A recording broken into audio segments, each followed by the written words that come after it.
vaccin bii di ñëw Sinopharm bi leeralaat ne 28 jours après vaccination nit ñi am nañ anticorps neutralisant yu leen di aar ci étude bi ñu def te publier ko dans 100% des cas.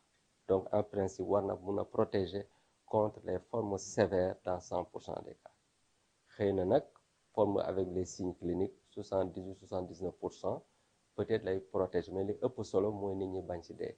kon vaccin bi war nañ ko mun a jël dañ ko war a jël ndax loolu et surtout que amuñ ci événement indésirable bu sévère. Donc vaccin boo xam c'est bien toléré, vaccin boo xam ne aussi ça protège, war nañ ko mun a jël bu ci nit ñi am ñaari xel. Loolu c'est important moo wax ko.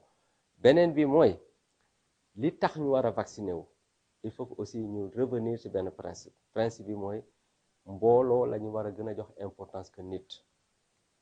tey sooy vacciné wu c'est pas pour yow xale nga tey, mais sooy vacciné wu c'est pour nga fexe ñu am immunité collective bi ñuy wax liée à la vaccination, pas immunité collective en laissant circuler le virus, qui veut dire en laissant les gens mourir en quelque sorte. Donc immunité collective boobu suñu xasee am loolu dañuy départ ci dund bu normal. Donc pour dimbale nit ñi ñu génn ci situation bi commencer dund bu normal, il faut ñu vacciner wu en masse. Donc lii pour man début bi la war a nekk.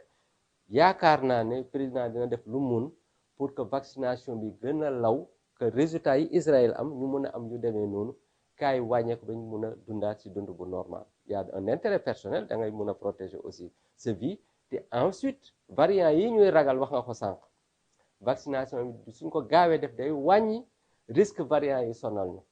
parce que soo vacciné wu ba anticorps yi ñëw sa yaram, virus bu ñëw du mun a répliquer wu te su répliquer wul mënul am mutation.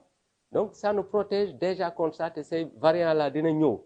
Donc suñu yéexee vacciner bañ a vacciner situation bi mun na ëpp lii. kon boog il faut que les gens se vaccinent. man maa leen di encourager ñu vacciner wu te gëm naa ne en tout cas man su yegsee si ñuy njëkk a vacciner wu laay bokk, parce que dama bokk si critères yi personnel de première ligne laa bokk.